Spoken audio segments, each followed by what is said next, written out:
Hey Bat fans, Luke here, back with our next installment of Batmas 2020. And today we're going to take a look at the story Batman Arkham Reborn. Batman Arkham Reborn is a collection of stories that crossed over a couple of titles. One being Batman Battle for the Cowl, Arkham Asylum #1, Arkham Reborn issues 1 through 3, and Detective Comics 864 to 865. And before I kind of go any further, I kind of need to explain where this kind of goes into your Batman timeline and a recommendation when reading this book. Where I kind of put this, I know this falls right after Batman Battle for the Cowl, mainly because it's referenced a lot in this story. You do have Dick Grayson as Batman in this story, and part of this story happens before the story called Batman Life After Death, which has art and writing by Tony S. Daniel, believe it or not, and the Batman pre-New 52, obviously. And probably pretty much the last section of this story kind of goes right after Life After Death, mainly because of what is revealed in this. And it's very hard, I think anyway, to kind of talk about this story without spoiling Batman Life After Death. So if you have intentions on reading Batman Life After Death, or if you kind of have like a specific order, if you're kind of reading your Batman timeline, you know, kind of like in sequence, not really in publishing order, but kind of chronological, here's my warning to you.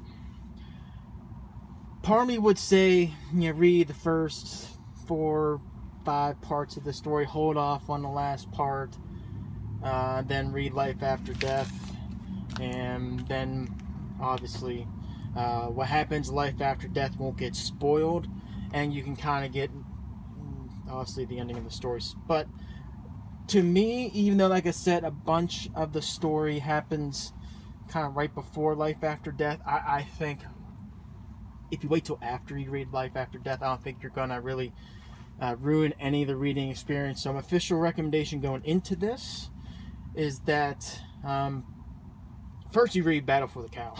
that's a given.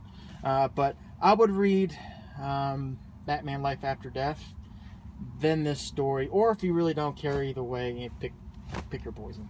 But that'd be my kind of recommendation, warning, kind of going into it, because the last part of this story does kind of spoil the reveal of what happens in Life After Death. So anyway, that being said, I'm not going to really spoil what happens in the story in this video, so I'm going to tread really lightly when I come to this, because there is a lot to spoil, specifically the twist in this story, and then obviously again the impacts that happens in other stories like After Death, for those who don't want to be spoiled for that. So anyway, again, this story happens right after Battle for the Cowl, and this is written by Dave Hine and Jeremy Hahn.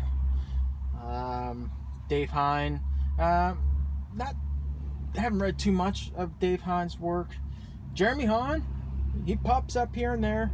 I think I mentioned him in the Red Hood story, Lost Days. He had some parts in that, but to me, it's like it's seared in my brain with the writer I will not mention, the Batwoman New 52 post J.H. Williams III. I'm sorry, Jeremy Hahn is kind of guilty by association what happened to that title. So, but that said, I do like his art. It's not like fantastic, but I like it, and his art style really fits this story really well. But basically what this story is that this is the reestablishment of Arkham Asylum after the events that occurs in Battle for the Cowl. And this is that Battle for the Cowl actually tie-in story. And what Dave Hine does really well, specifically in this opening part of the story, is that he references Batman Arkham Asylum, the Grant Morrison story. Kind of like, if you read that story, there was kind of like the behind the B plot story of actually Amadeus Arkham, what happened to him and his wife, and how the place made him go mad. And I'm not going to spoil too much of that, but that actually gets referenced here a little bit when Dr. Arkham, Jeremiah Arkham, is reestablishing Arkham Asylum. He actually references the blueprints that his grandfather or his uncle, I can't remember, I always get those two confused. I think it's his uncle. Neither here nor there. He actually mentions the blueprints, yep, his uncle, that ultimately Amadeus Arkham was shooting for. But again, it mentions the whole, like, little blurbs from that story. You know, the house is an organism hungry for madness. Madness is born in the blood. It is my birthright. And it plays a really good nod to that story. And within this, I have to say, you do get introduced to three characters that Arkham kind of references as his pretties, and these are the ones that he actually feels that he actually spent the most time in rehabilitating themselves. These were people with pretty much damaged histories and personalities, and he reforms them in a way. And these are, and I'm not going to go too much in the backstory, but I'll kind of hit the high points. The first one, I always butcher the name, so I got to make sure I just bear with me when I say Alyaso Morande. And what Morande, I'll just say Morande, what happened to him is that he kind of was infatuated with his mother and his mother's collection of masks. And this is almost sort of taken like somewhat of a page from Black Mask, in that what the kid did is actually put on one of the masks and put on this really super glue that made it like the mask stick to his face, and his dad was not having it, and he ultimately ripped off the mask, but in doing so ripped off a portion of his face. And basically what happens is that his face is now permanently, it's like a blank canvas. And what ultimately Arkham does to help rehabilitate this person is that kind of like, hey, be an artist. I mean, show your expression and use your face as your canvas, and it actually kind of helps out, kind of build the self-esteem of the individual. The next one, this is an easy one to say, it's the narcissist. And what the narcissist does is that the narcissist is obsessed with looking at the mirror, and he really can't communicate, but he just regurgitates, words that people say to him. Like Arkham says right here, that costume is quite enchanting, and Narcissus just goes, enchanting. So, and that's his kind of gist, but again, he's kind of building up the confidence of this person. And then the next one, you have Miranda Freud. I think they call him Hamburger Face, and it's just someone that has a grotesque face, kind of like a leprosy type of thing. And Arkham does kind of, again, find a way to kind of build some confidence in this individual. And those three, what he calls his three pretties, do show some progress. But I'm going to say this. You're going to see some things throughout the initial part of the story, now that I have that part out of the way, that I urge you to pay attention to, because they come back to be referenced toward the end of the story. And I like how Hine he put that little seed of, plot into the beginning, but it comes back full circle at the end. Mainly one where you actually see the first one you'll see is that Arkham is starting to, you see perverted, twisted, crippled, kind of written in blood on this mirror, and that comes back to play kind of a big, huge part in the twist at the end. But I'm just going to say all these little details that seem kind of insignificant, pay attention to them today, they do come back.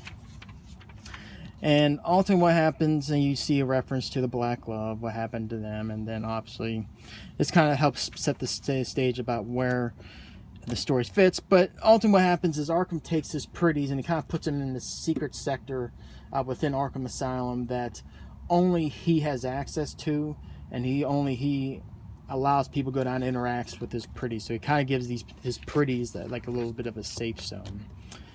And that's kind of the intro part to it. But ultimately what happens is that as the story progresses on and past that prelude, Arkham Asylum is being established by this group of kind of like a board.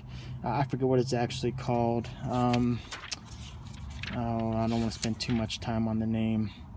The Gotham Shield Committee, it kind of acts like an oversight of Arkham Asylum. You have, Bruce Wayne representing Wayne Enterprises. You have the DA, Kate Spencer. You have Gordon. You have one of the wards inside. And this person right here, her name is Alyssa Sin, I believe, Sinner. And Sinner, this is another person you have to pay attention to. And I'm going to say pay attention, but there's a twist within the twist. And as you get toward the end, you'll get the gist. But basically her backstory is this is someone that Amadeus Arkham hired personally because of her back history. And she, her claim, as it kind of evolves over time, is that she was, her parents are in this cult. It was like the cult of light. Well, basically what's going to happen, the final coming's going to come. They're going to see the light and they're going to be transformed into heaven on this specific time. And she claimed that time happened and nothing obviously occurred. And basically it's kind of like, they drank the Kool-Aid type of thing. Everyone in the cult, to include little babies, drank liquids laced with cyanide. They all died with the exception of her, who she did not take the poison. But again, there's a twist and I don't want to ruin that toward the end. Whereas I would just say what all does not appear what it seems when you see her, and the story that she provides does not necessarily appear what it seems to be. So we'll go on from there. One person who actually gets really messed around with, and again this guy goes into another twist, is that, and I'll kind of say this, is that when Arkham Asylum was being reestablished, somebody, and I'm not going to say who, that goes into the twist at the end, kind of built like a subterranean mini Arkham Asylum. And within that you see this person here, and Raggedy Man.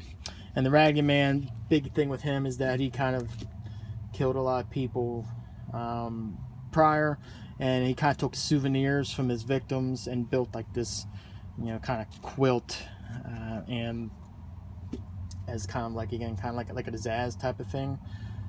And he gives some of a backstory about how he was abused, and there's a can opener. I'm not going to say too much into that because I don't want to spoil a lot into this, because there's a lot of sub-elements to the story that I find really exciting, and there's twists I do not want to spoil and ruin for those who want to read this book. But I'm going to say what happens to Raggedy Man is messed up.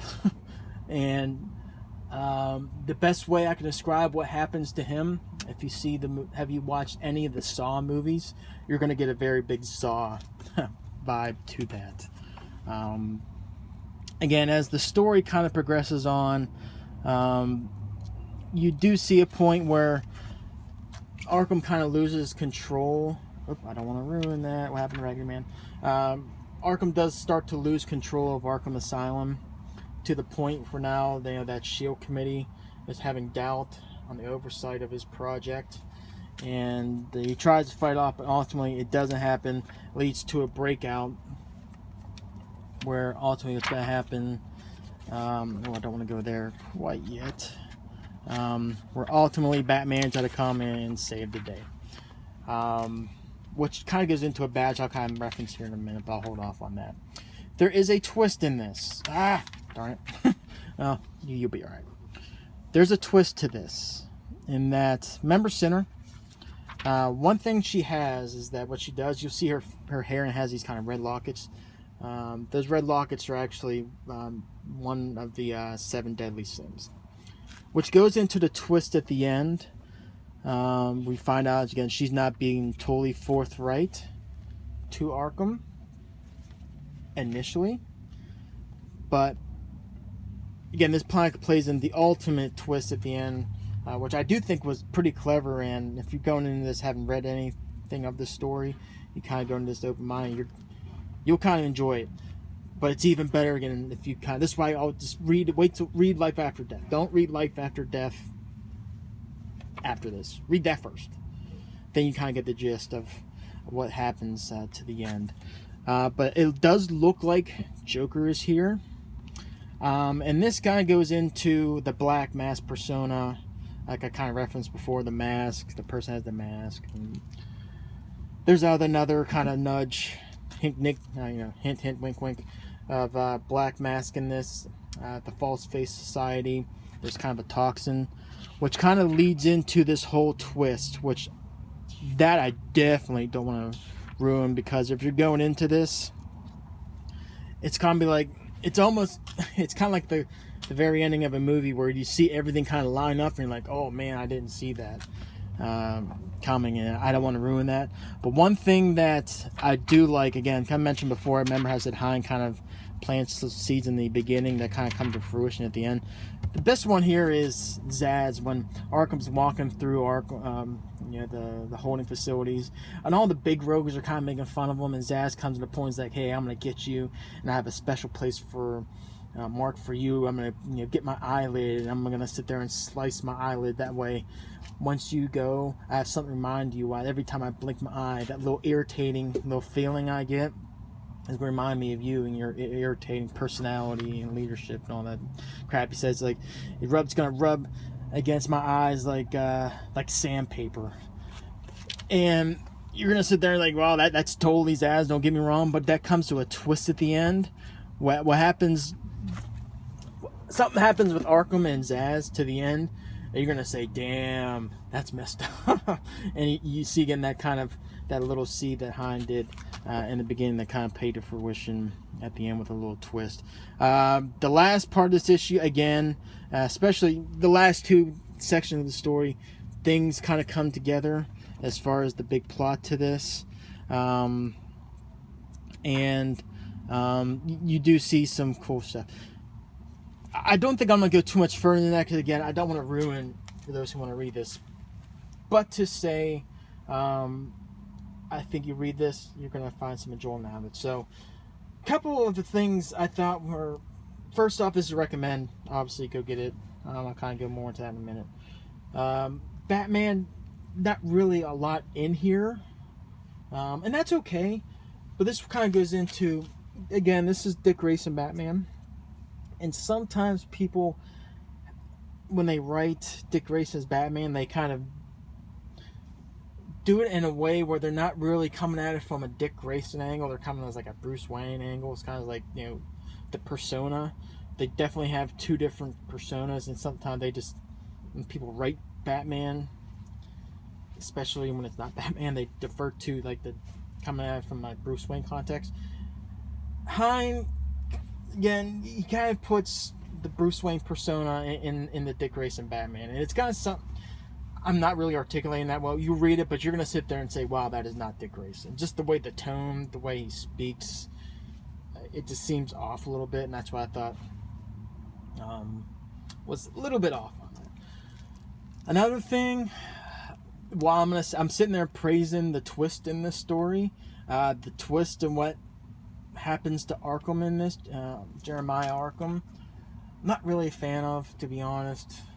It kind of goes into life after death, the twist in that. Not really a fan.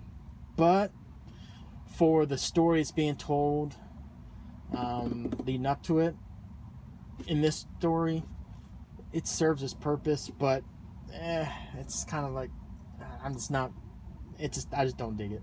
And you read it and you get what I'm talking about, you all understand why. And you might like it, that's fine, but to me, it's just, not a fan of that.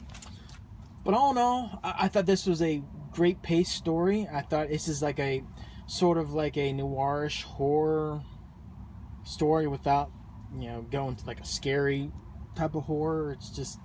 It's a very uneasy read, but a fun read, which again kind of provides context to really what's happening around in Batman stories at the time. But this kind of goes into the mind of Jeremiah Arkham and Arkham Asylum. Be that as it is. So, but anyway, this was fun. I'm gonna give it a 3.5 out of 5. This is fun. I'm going to recommend it. I don't know if the trade you're going to get your hands on too easily, but back issues are plenty. You might have issue getting the Arkham Asylum tie-in, but I think you'll have readable access into this. 6 issues, cover price on this is only what, yeah, $12.99. This is a steal. It's a good story. I mean, it's not great, it's not epic, but it's fun. I think you'll have a fun time with it. So anyway, those are my thoughts on Batman Arkham Reborn. Hit me up in the comments below if you read this book. I'd love to bat and chat about this one, especially on the twists. Get your thoughts on the twists, the multiple twists in this, and we'll kind of go from there. So until next video, take care.